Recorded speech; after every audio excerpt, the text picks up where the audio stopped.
Lead and Empower Her with Dr. Julie Ducharme, the show that takes you around the world to share interviews with some of the most successful and relevant people on the planet. Hear their stories and get the most important business lessons they have learned on their road to success and get exclusive advice on how to implement their success into your life and business. Lead and Empower Her with Dr. Julie Ducharme is brought to you by the Strategic Advisor Board and your host, Dr. Julie Ducharme. Hey, are you looking to scale your business from 5 figures to 6 figures or 6 figures to 7 figures? If you are, I have the perfect thing for you. What I want you to do today is I want you to go download a book. This book is going to take you through my 3-pillar system. It's 100% free. All you have to do is go to growfast.cash. I say again, go to growfast.cash and you're going to be able to download my free international best-selling book, which is called Be Good, Be Brief, Be Gone. You can take that book. It's going to help you scale your business to the next level. Again, go download it. Be good, be brief, be gone. Growfast.cash. I say again, growfast.cash. Enjoy. Hi, I'm Dr. Julie Ducharme and back for another episode of She CEOs. I love this podcast. I get to talk to women literally around the world in every type of industry you can think of and how they moved into their positions, tips, barriers, things they're doing, which help inspire other women who are currently CEOs or even women aspiring to be into that position. Super excited. As you can see, it is Christmas time here in the Ducharme household, and it's one of my favorite holidays of the year. And I've been sharing different traditions. And so something really fun that we do is the tree behind me you see, all those ornaments, each ornament has a story. So each year we buy ornaments for each other in the family that reflects something that's happened during the year for us. And so we have lots of fun ones, silly ones, and even important milestones. So if you're looking for a fun Christmas tradition, that's something we do is we get ornaments for each other every year. And they're fun and great to laugh about and a good conversation starter when you're having a Christmas party. So welcome to this. My producer is pushing over. I've got to show you guys this. So I really love nutcrackers and I have a lot of them, a lot. And every year he's handing me more. I sneak more of them. I just keep getting them in different colors. Okay, don't give me any more. I don't need any more. So we have a lot of fun around here. With, these guys and what we're doing here. And if you know me, I like to have fun. So I've been throwing in my favorite things. Hey, producer Josh, you're going to have to grab those for me. So producer Josh here is just, making havoc behind the scenes. Well, so today we're super excited to have with us Nona Prather. And she is going to be actually one of our She Talks speakers at our Denver Mini Talks, which we'll talk about. But Nona is the owner of a booking agency for professional speakers, consultants, and entertainers with over 30 years of experience in the speaking industry. She's become an expert in helping individuals build successful speaking careers. And Nona is also the author of 24 Ways to Get Paid to Speak and lead workshops on using paid speaking opportunities to attract clients and grow businesses. Outside of her professional network, she enjoys hiking in the mountains of New Mexico with her husband, daughter, and 2 dogs, embracing the beauty of the great outdoors. Nona, welcome to the podcast. Thank you so much for having me. Yes. And you can see we've got lots of shenanigans going on. Just, if we could pan around the room, we would see all the nutcrackers that I have and all the other things. I had to actually trim it down this year because I mentioned our place is under construction. We're in an Airbnb. So I had to trim everything. It was really tough for me. So, I love to, I'm so excited that you are going to be at the Denver She Talks. Denver Mini She Talks. It's our first what we call mini licensed She Talks, which we opened up for women who want to do She Talks around the world, really. But we can't always make it to every single one. And so we do a big 4 a year through our corporate group, but now we have this license that Wendy's putting on, and we're so excited about it. And our just Colorado group of in general is growing, which is really, really exciting. And so I would love to start out with you telling us a story of just how you got into this. We were just saying off camera, this is a really kind of unique, interesting business that you're doing with speaking, and love to hear the story about that.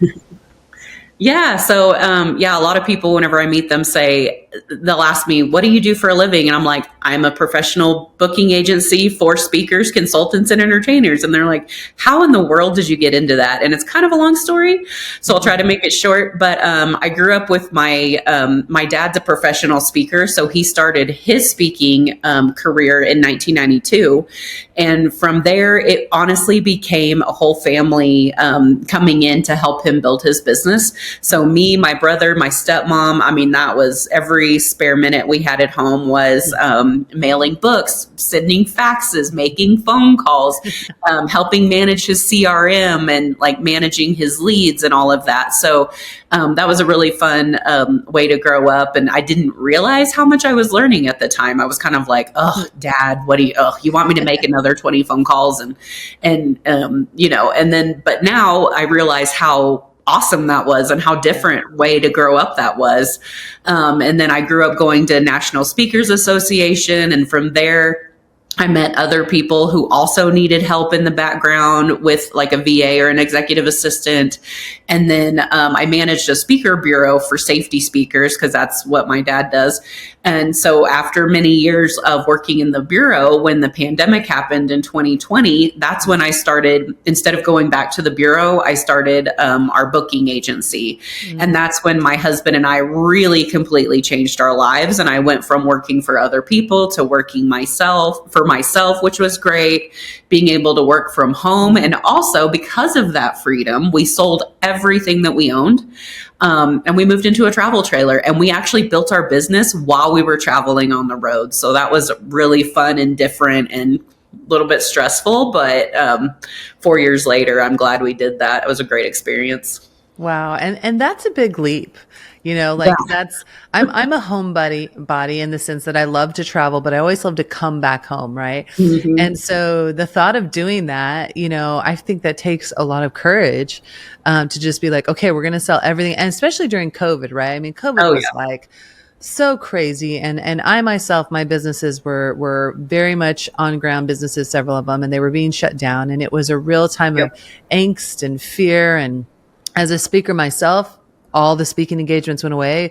And I was commiserating with other high level speakers who were going, oh my gosh, I need a backup plan. Like I should have things in place. Like I never thought that I could lose speaking, And so I love to hear like that leap that you took. And so this has been going for about 4 years then.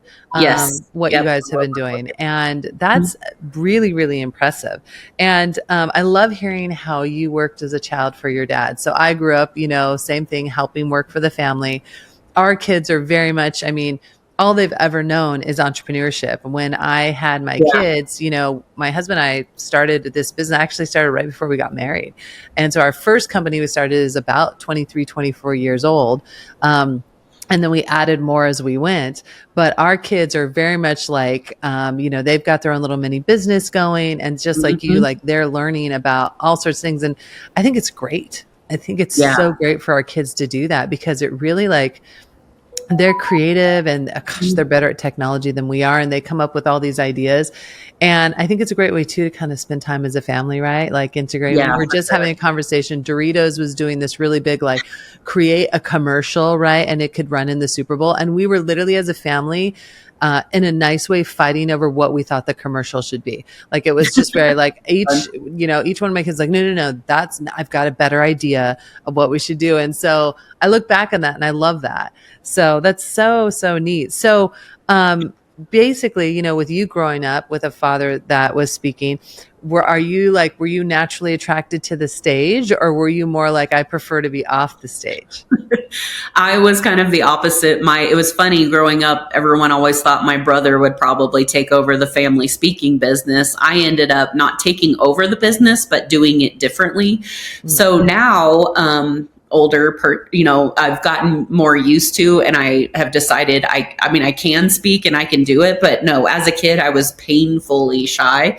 People would make jokes, be like, "Oh, Nona, you don't talk, you never say anything. You're so quiet." I would get those comments all the time.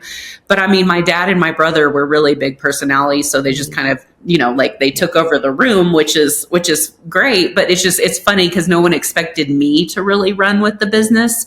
And I would say I definitely, I wasn't all in at first. I went to college, I got my psychology degree and my minor in marketing.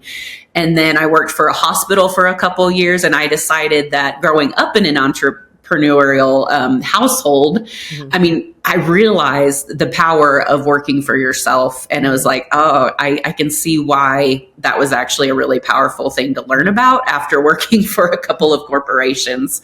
Yeah, realized, that's a different lifestyle. And I prefer the one I grew up in instead. Well, and that's a really great distinction to make. I too, came back, got involved in academia. So I was a professor at first, which I loved because it was very flexible. And I had a boss, but I also had a lot of autonomy. Then I moved into like higher leadership positions that were like schools that were owned by corporations, and really got like the behind the scenes of the corporate world and found out that was so not for me. And the pressures and dealing with people who were leaders, but they weren't great leaders. And I remember that as well. And taking the leap into, I'd been doing entrepreneurship since I was in my early 20s, but just as like a part-time side thing, right? I had a little extra money. But then when I took that big leap, which it's hard to believe, it's probably been about 15 years when I took that big leap, is terrifying because I had little kids and I was like, well, I need benefits. I need to make sure I have plenty of money for them. Like I've got to pay a mortgage, And so I took about 6 months before I transitioned out of that corporate world to really make sure I had something kind of set in place, to do that, which I always encourage people to do that. I never say like, just go and, you may not have any money, but, but like what you guys did basically, going on the road together and working together, and you working with your husband, I work with my husband as well. I think it's really interesting, right? And this is a transition you just recently did, which I find a lot of people are doing this, especially during COVID. It was like they lost their job of 20 years. They got creative, innovative. And then what I hear from them is like, I'll never go back to working in That's how I am. Yeah. It became, yes, it was stressful in the moment and our lives completely were turned upside down. My husband and I both were laid off from our jobs, me at the speaker bureau, him at a corporate job he had been at for 8 years. But they laid off 75% of his workers. And we found ourselves completely unexpectedly the same week in March, him coming home saying, they just laid me off, and me being like, and then 2 days later, I just got laid off too. And now we're like, oh my gosh, what do we do? Wow. So it was like we were backed up into this corner. But honestly, the silver lining of it all, even though yes, it was stressful at the time, is whenever we sold everything that we owned, we were able to pay off all of our debt, move into the RV debt free. And that enabled us to really build our business from the ground up. And at the time it was difficult because it was in 2020, but there were still people working. There were still things happening. People were just trying to figure it out. So we just had to be creative at the time. It's like, yes, you can't, or no, you can't do an in-person talk, but we can still do virtual, and let's still do those things. So people were still working. We had to kind of figure out for a while how it was going to work. And so it was stressful, but it was also, looking back on it, I'm glad I did it, even though it was a very difficult time for me and my family. Yeah. Well, it shows that you're creative and that you guys can pivot. I mean, that was like, I feel like the key word of COVID was pivot, right? Like everyone was like, how do we pivot? How do we make money? How do we survive?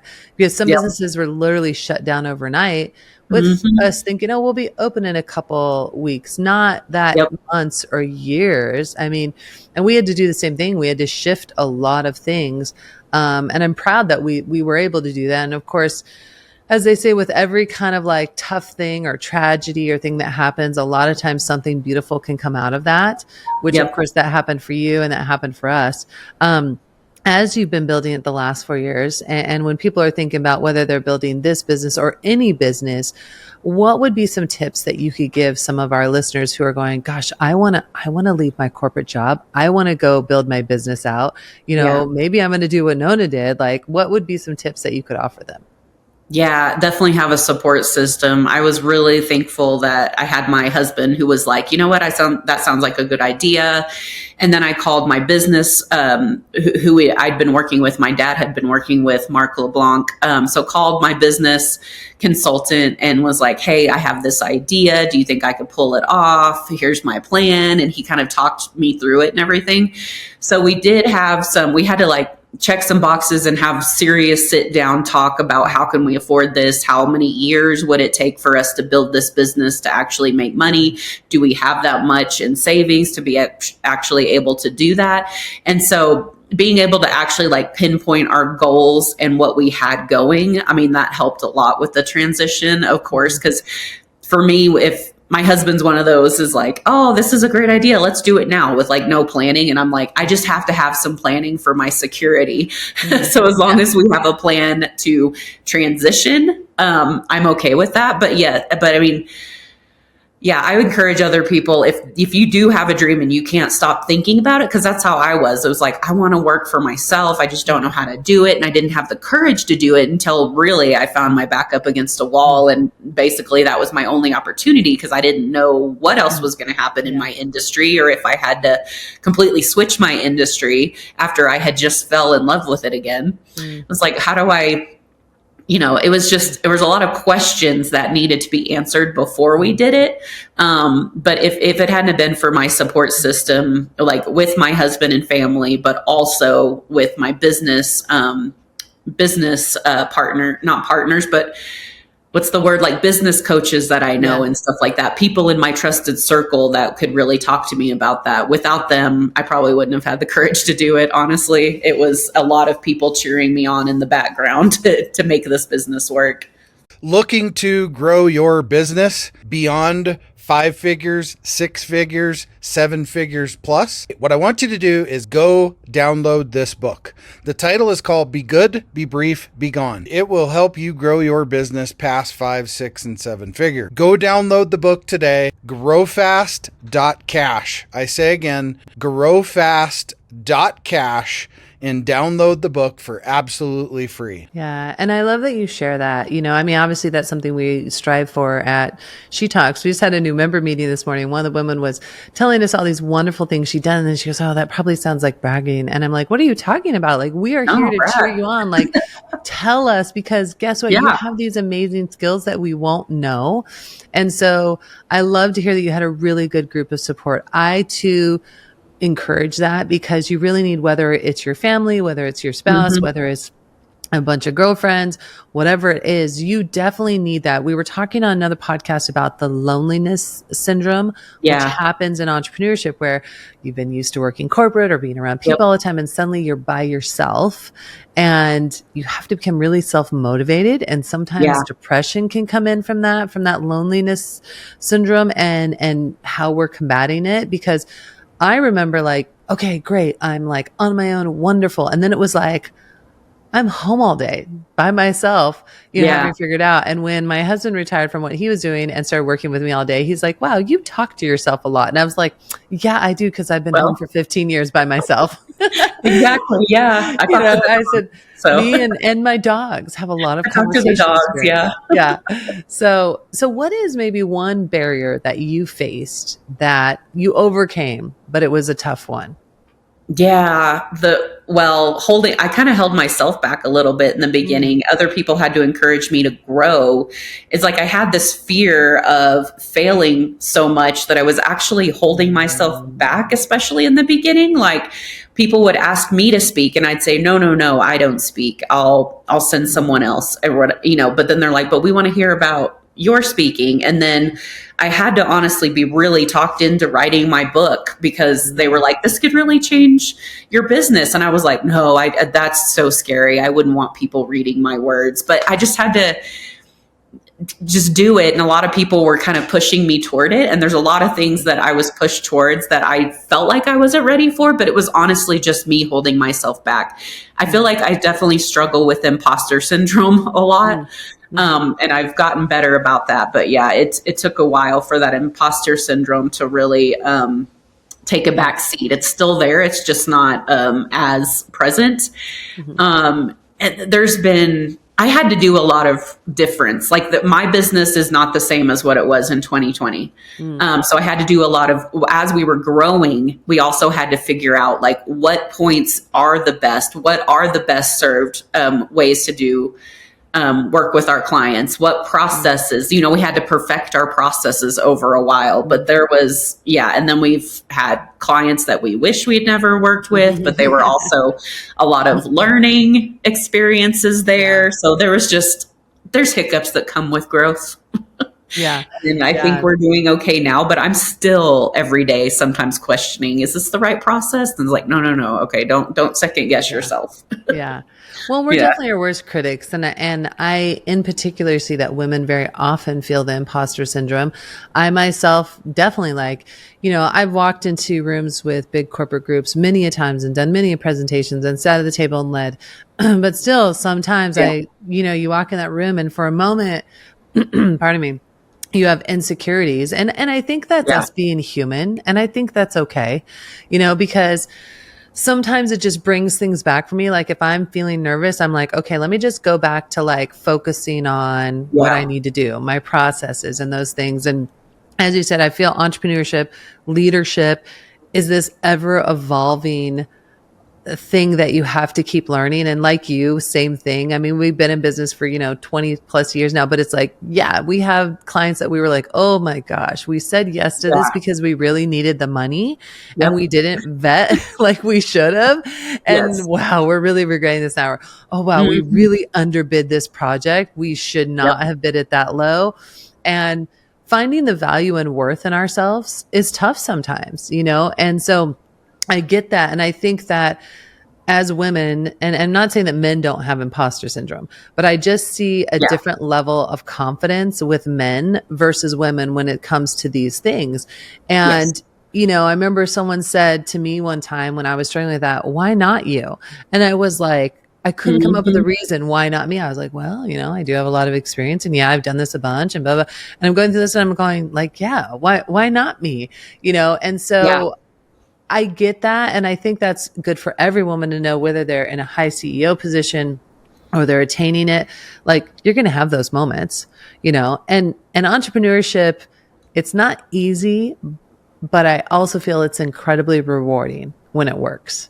And it usually does work, right? And the best entrepreneurs are the ones who go, listen, I always tell people, if your account hasn't been in the negative, you probably haven't been a serious entrepreneur, right? Because it's like, let's just be real about this. I remember hearing people, billionaires say like, I started my company and like, I didn't have enough money for furniture. So I was sleeping on a towel. Right. And I think to myself, well, gosh, I've never been like that level. So I'm doing okay. So yeah, for sure. I absolutely love that. And you mentioned your book. Let's chat about that for a moment. Okay. 24 ways to get paid, which I'm sure I hear everyone wants to be a speaker nowadays and everyone wants to get paid. So maybe what are just a couple tips you can give us on those? Yeah, for sure. So my book is 24 ways to get paid to speak. So there's 24 chapters and each chapter has a tip and a trick on how to find paid speaking engagements, how to shine on stage. It's kind of like a blueprint really of how to build a successful speaking business, how you find those events, how do you speak to those people, what marketing materials do you need to be able to pitch yourself to those decision makers, stuff like that. And then in the back, it is on Audible, but if you listen to it on Audible, then unfortunately you don't get like some of like the marketing material examples that I have in the back.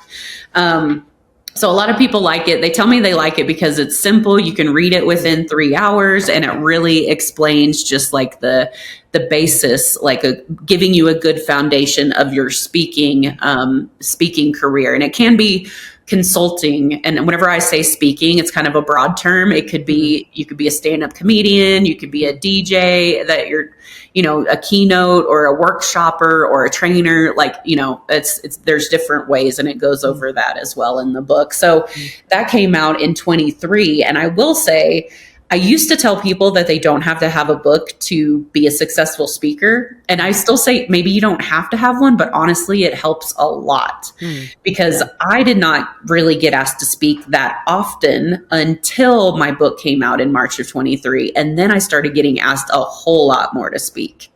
after that. So I do actually think it helps. And I always say nobody ever makes unless you're getting like a really popular fiction book, people do not really make money on their books. It's more like it opens up doors for you. So don't think you're gonna, publish a book for $10,000 and you're gonna sell 10 million in copies. That's probably not the reality. But however, you never know if you hand someone a book at an event. I mean, people do not throw away books. If someone hands you a book, you put it on your shelf. Like it feels almost wrong to throw a book away, but yet people throw away business cards all the time. So I always say it's a good tool to use. Yeah. That's in my opinion. Yeah. No, I fully agree with you. I call it my asset, right? Like I have several books I published with academia, but then I published one that was really about me, and it's a great way for people to get to know me. Like you said, it's a great asset to have. It's a great gift to give, right? When, you can thank someone, here's my book. And I agree with you. Like, so people don't realize that sometimes the reality of books is, pardon me, the celebrities get paid a stipend. So I have a friend who got paid $250,000 to write their book, and that's it. That's all they get paid. Then the book companies go and sell them and make them a bestseller, and they make all the money off of it. But that's it. So pretty much most of the popular celebrities, musicians, politicians, they just get paid a big stipend.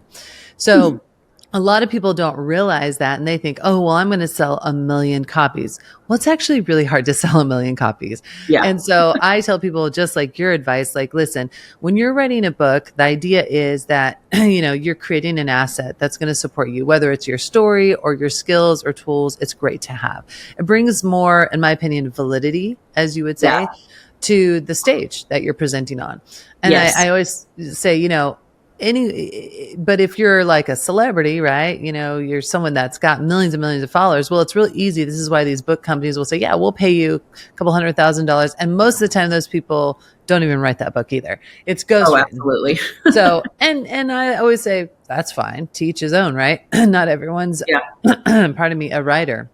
So great advice, because sometimes people think like, oh, now there have been some self-made like multimillionaires with their books on Amazon, but I feel like that's an anomaly. But at the same time, like you said, when we were moving out of our house, I had all these books from all these women, she-talkers, who had given me, and I'd read them all. I couldn't throw them out. I was like, I can't throw their book out. I would feel terrible if I did that. So I took them with me, and I thought, well, if anything, I'm going to give them to someone else because I've read them, and then I'll share them with someone else and pass it on. Yeah, exactly. But yeah, it is such a true thing. But I like what you said. It's very important. So kind of one more question I want to ask before we come to the podcast. So when you think about putting a speaker on stage, because we have a lot of women in our She Talk groups who want to become speakers, a lot of women outside of that. And obviously this is for men and women, but our group focuses on women. What would you say are maybe the 3 top things you need if you're going to actually think about moving to the stage to get paid?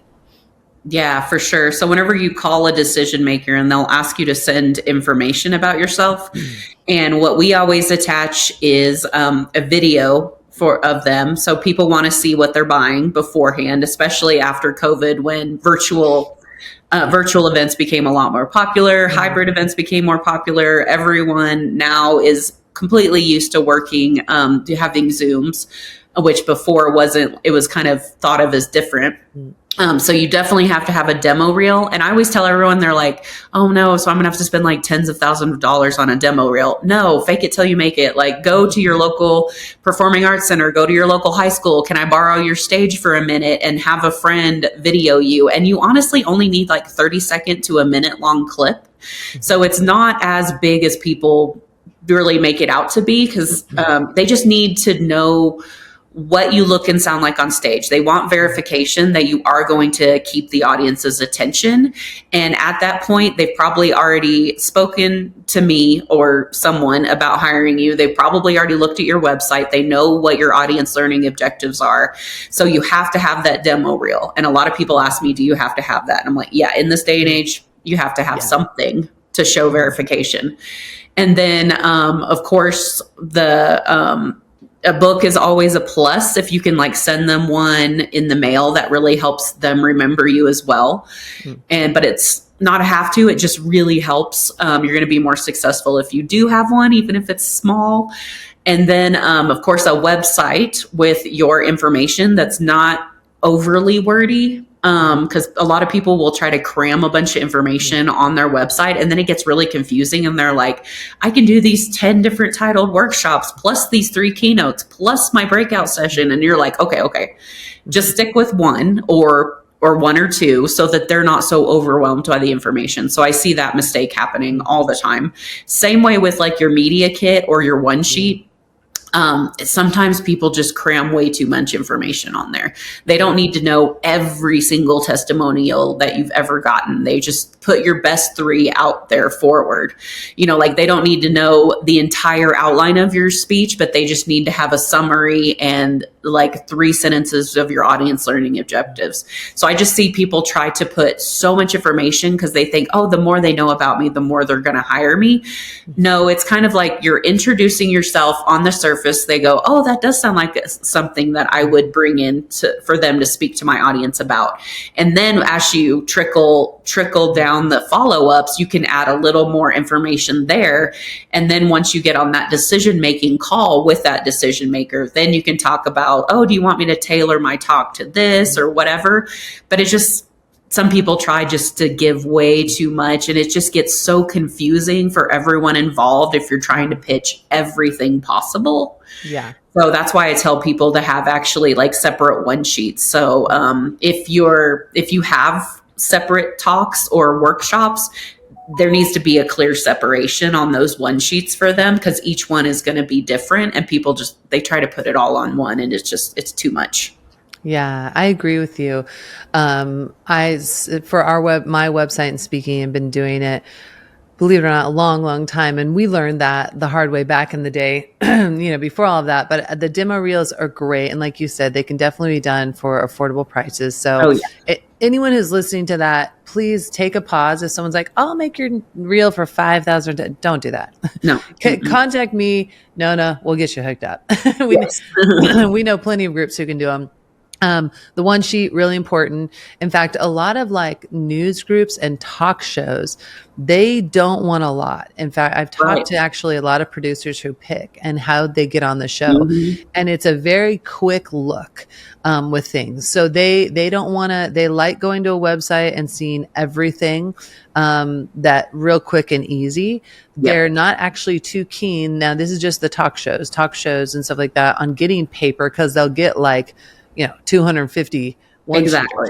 Same way with decision makers. Yeah. They have like a stack, and you want to be able to stand out and be simple and understood and relatable. Mm-hmm. Yeah, exactly. And so too much stuff, they just go like, oh, this is like, I don't know. Exactly. So I think that's a great idea. And obviously we'll definitely put all your links in here. Pardon me, for anyone who's like, hey, I want to be a speaker. I don't know what to do. I want to talk to Nona. And then of course we're going to have you at the She Talks event. So for those of you listening in the Denver area, or even you want to hop on a little short flight in, it's not far from San Diego where I'm at, or other groups. That's going to be happening April 5th. And we're really excited about that. And is there anything else happening, workshops, events, or things you're doing that you want our listeners to know about? Yeah, I'm actually having a speaker showcase in Taos, where I live, not too far from where I live, May 30th and 31st. So I haven't, I've just made the registration, but I haven't sent it out yet, but because I just landed the venue. But this is our first one, and I'm hoping it's going to be a regular one that happens. So I'm going to have invite all of my clients and speakers that are thinking about working with me. They can get their demo reel, their headshots done at that event for, they just pay a price and then come in. And then we'll like hang out and have fun as well, have like experts come in, and then all the audience members are going to be a mixture of other speakers, booking agents, because I'm part of a mastermind group where we work with bureaus and booking agents, and we all help each other, because this industry is all about relationships. So I'm inviting all of my mastermind people to come as well. And then speakers can showcase themselves in front of people who help contact decision makers. That's what I'm trying to say. Contact decision makers as well. So that's happening. So I'll have to send you that link once it's actually finalized. Still working on it, but hopefully it'll be fun. Yes, absolutely. And we'll send that out to our She Talkers and of course post it throughout our network. I mean, that's what we're all about, is supporting and growing each other. And the last question I have for you is, if you could go back to your younger self and give your younger self advice, what would you tell her? Oh, I would definitely tell her, don't worry as much. No one really cares that much about what you're doing on a day-to-day basis. I would give myself ulcers worrying when I was younger about everything in life. And I realize now that I'm in my 40s, it is not that bad. It's not like life will work out. You're not going to die. You're not going to things will work out. And even if they don't, you'll be fine. Yeah. So it's just, oh my gosh, girl, younger Nona, stop worrying so much, please. I love that. It's so important. Yeah. Such a great message is that it is going to all work out. We have our tough times, but we also have our good times. And I always feel like good times outweigh tough times. It just doesn't always feel like that in that moment. So, yeah. So thank you so much for being on the show. If you are listening, working out, riding your bike, or as my favorite person who messaged me and said that they were in the meat section crying, listening to one of our podcasts, don't worry. We will have all those links for you to get to them. And as new things come out, we'll have to have you back on the show so you can talk about that program and everything you're doing. And of course, She Talks event in April. And as I always say, live, love, laugh, and always be your authentic self. Hey, we all want to scale our business. Hey, I have the answer for you today to help you do that. If you're looking to scale from 5, 6, even 7 figures and beyond, book called Be Good, Be Brief, Be Gone.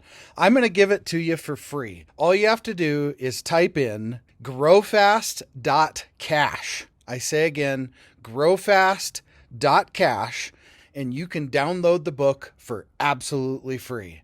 I hope the book helps you this year. Take your business to the next level. Again, go grab the book, growfast.cash. I say again, growfast.cash. I wish you the best and grow, scale, and win. Thanks for listening to Lead and Empower Her with your host, Dr. Julie Ducharme. Please leave your feedback and visit strategicadvisorboard.com to get the latest and greatest business advisement on the planet. Follow us on social media for updates, and we'll see you on the next episode.